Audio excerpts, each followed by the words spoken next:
Welcome to my podcast. I'm the Laughing Philosopher. Life is complicated. You are complicated. Everything seems to have been figured out, except how to live a happy life, guided by wisdom and reason. What does it mean to be a good person? What is love? Who am I before I was told who I am? Why haven't I found myself yet? Why do I have regrets? Is this a just world? Almost from the moment of birth, we've been told how to behave, how to fit in, and how to fulfill other people's expectations. We grow to fear that we will lack importance or cease to exist in the lives of others if we think for ourselves and question the rules and roles that we've been told define us. Only when wisdom and reason removes this illusion can we live authentically in the world around us and become our real selves. Episode 20. Are you waiting for something? When I was your age, if I had read one book, then my life would have been the life I wanted to live, rather than the life I was told to live. My life would have been the endless delight it pretends to be, rather than the endless struggle it is. And I would have tried to change myself, which is in my power, rather than try to change the world, which I am powerless to do. The book is pronounced the Tao, or the Tao Te Ching, or the Book of the Way and of Virtue. And it was written by the Chinese philosopher and founder of Taoism, Lao-tzu, who lived 6 centuries before Jesus, the philosophical founder of Christianity. Everything has been figured out except how to live, said Sartre. Lao-tzu figured it out. Without leaving my house, he said, I know the whole universe.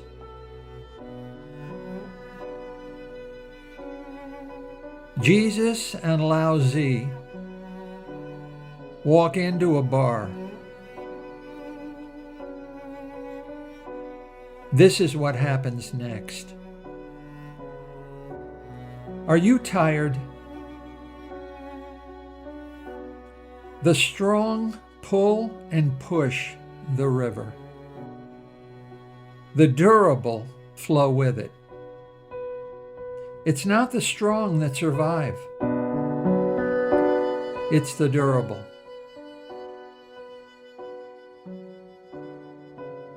Do you feel insignificant? The most powerful piece on the chessboard is not the most valuable. The queen is the most powerful. But the knight is the only chess piece that jumps over its enemies to defeat them and fights without fighting. The knight is the most versatile and the most valuable piece on the chessboard. Lao-tzu said, nothing in the world is weaker than water. The most gentle thing in the world overrides the most hard.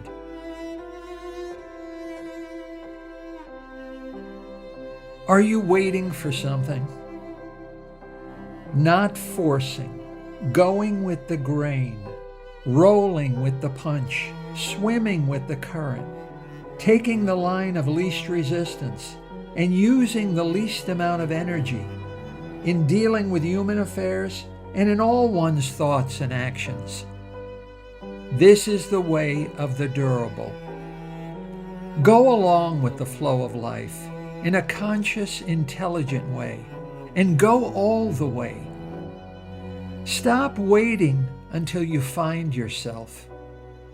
You are searching for something you already possess, because the thing that's looking and the thing that you are looking for are the same thing.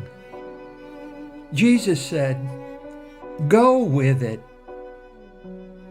You have heard that it was said, eye for eye and tooth for tooth.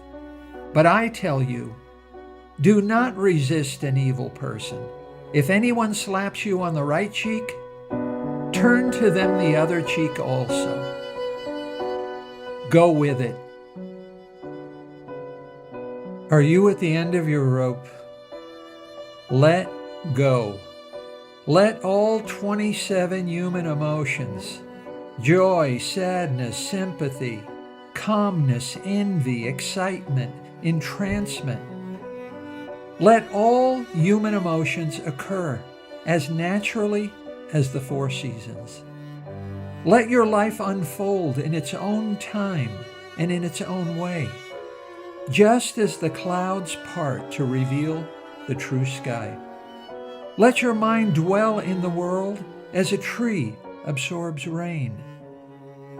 A baby walks without knowing where he is going, and stops without knowing what he is doing. A baby doesn't fight against what is. A baby just goes along with it. What is, and all of your doing and trying and worrying can't change it. Jesus said, "Can any one of you, by worrying, add a single hour to your life?" You can't force the world to be a better place. You can't force yourself to be a better person. You can't push the river where it doesn't want to flow. You can't push your life where it isn't meant to go. Are you getting the message? Then hang up the phone. Lao-tzu said, "The sound of the water says what I think." Are you paying attention? Be like a cat in just sitting and just watching, without any plan or goal or result in mind. But when a cat gets tired of sitting still, it knows to get up and hunt for a mouse or catch a bird. Trust your instinct to tell you when you are trying to push the river, and get up and do something else. If you never do anything useless, nothing useful will ever get done. If you never do anything silly, nothing serious will ever get done. If you never stop and just be still, nothing will ever change. You will never find yourself until you stop looking. Lao-tzu said, "Enter the forest without moving the grass. Enter the water without raising a ripple." Are you afraid of nothingness? To be and not to be arise mutually. They are the different but inseparable sides of the same coin. Being comes from non-being, just as sound comes from silence, light from darkness, hot from cold, and progress from stillness. Stillness is an end in itself, and not a means to an end. But progress is impossible without it. Failure is the result of risk-taking, but success is impossible without it. Ignorance is the result of emptiness, but wisdom is impossible without it. The male is useless without the female. Can there be virtue without sin, wealth without poverty, health without sickness, or life without death? Can there be something without nothing? Non-being is to being, as water is to fish and air to birds. Do not fear the void. Embrace it. For wisdom grows in ignorance, just as grass grows in fields. Lao-tzu said, "Cut out doors and windows for a room. It is the holes which make it useful. Therefore, profit comes from what is there, usefulness from what is not there." Are you afraid to look? Christians refuse to look through Galileo's telescope because they were convinced that they already knew the order of the heavens from the scriptures. But what has been written down should always be subordinate to what is. Christians are like tourists that study guidebooks and examine photographs and search maps, instead of lifting your eyes, wandering freely, and looking at the view. If you hit yourself on the head with the Bible and you hear a hollow sound, it doesn't necessarily mean your head is empty. Don't let ancient men in ancient books, in ancient cultures, convince you that your eyes and ears are wrong. Trust in the perfectibility of all things and think for yourself. No one knows any more about how to live your life than you do. Are you afraid to trust yourself? Be a good neighbor without being conscious of duty to one's neighbors. Love others as yourself without being conscious of charity. Be honest without being conscious of truth. Act freely in all things without being conscious of obligations to anyone. Be true to others without being conscious of loyalty. If you use force of any kind, physical or emotional or intellectual, to try and change the world and yourself, you are misusing time and energy that might otherwise be used to do things which can be done. Lao-tzu said, "The best soldier is not soldierly. The best fighter is not ferocious." Are you confused? What is the good life? Is it a long life of pleasure, wealth, fame, and power? Is it so good a thing to go on living for such a long time that you must see your dear friends and heroes wither, suffer, and die before you?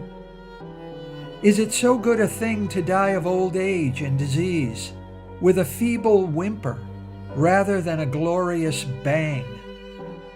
Is it such a good thing to be so powerful that you must make life and death decisions at every moment and you are never free to be disengaged from the world? Is it such a good thing to be so famous that you are recognized and hounded everywhere you go, and you are a prisoner in your own home? Is it such a good thing to be so rich that everyone is jealous and wants to rob you? Is it so good a thing to live in a country where everyone feels safe, but everyone must eat the same, dress the same, believe the same, think the same, and live the same? Jesus said, "If anyone wants to sue you and take your shirt, hand over your coat as well." If anyone forces you to go 1 mile, go with them 2 miles. Is it so good a thing to live a life of constant pleasure? Can you imagine what it would be like to consciously and intentionally choose your dreams before you go to sleep? What kind of dreams would they be? Well, at first, you would choose dreams filled with pleasurable experiences of all kinds. You would choose to relive pleasures that you've already experienced. You would choose dreams filled with new delights that exceed your real-life pleasures and satisfactions. Pleasures such as defeating your high school bully in a public fight, attending a barbecue at Graceland with your buddy, Elvis, winning a gold medal at the Olympics, dating a Hollywood movie star, hitting a Grand Slam home run in the World Series, rescuing a baby from a burning building. Every night, at first, you would choose dreams where you experience only pleasure, only satisfaction, only physical and emotional fulfillment. Yet, in time, just as pride turns into arrogance, you would begin to feel bored with endless pleasure. So, you would consciously choose dreams where you experience some discomfort and mild dissatisfaction. Then, in time, as you grow bored with these experiences, you would intentionally choose more and more unpleasant and painful dreams, until finally, you would intentionally choose dreams where you suffer in severe agony. Inevitably, a life of constant pleasure becomes painful, and pain becomes pleasure. Can there be pleasure without pain? Can there be success without disappointment? Can there be joy without despair? You can't find happiness in pleasure, but you can learn to be happy without it. Jesus said, "Give to everyone who asks you, and do not turn away from the one who wants to borrow from you. Give to anyone who asks, and when things are taken away from you, don't try to get them back." Can there be giving without receiving? Sometimes, isn't it more generous to receive than to give? Can there be virtue without sin? Sometimes, isn't a lie a greater good than the truth? Can there be good without evil, or heaven without hell? Sometimes, isn't a bad deed done for the right reasons better than a good deed done for the wrong reasons? Can there be life without death? Sometimes, isn't it better to face death and be inspired to live life more fully? Perhaps you're running away from the very things you should be running toward. Perhaps you're escaping from places that don't need escaping from. Perhaps, with all of its smiles and frowns, laughter and tears, triumphs and tragedies, your life is unfolding just as it should. Jesus said, "Therefore, do not worry about tomorrow, for tomorrow will worry about itself. Each day has enough trouble of its own." So Jesus and Lao-tzu walk into a bar. But that's another story.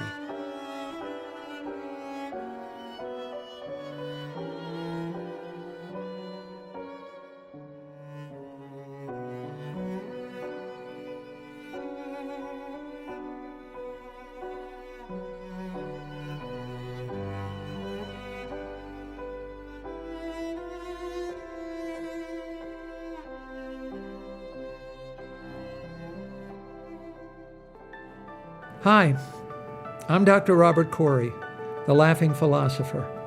Thanks for listening to my podcast.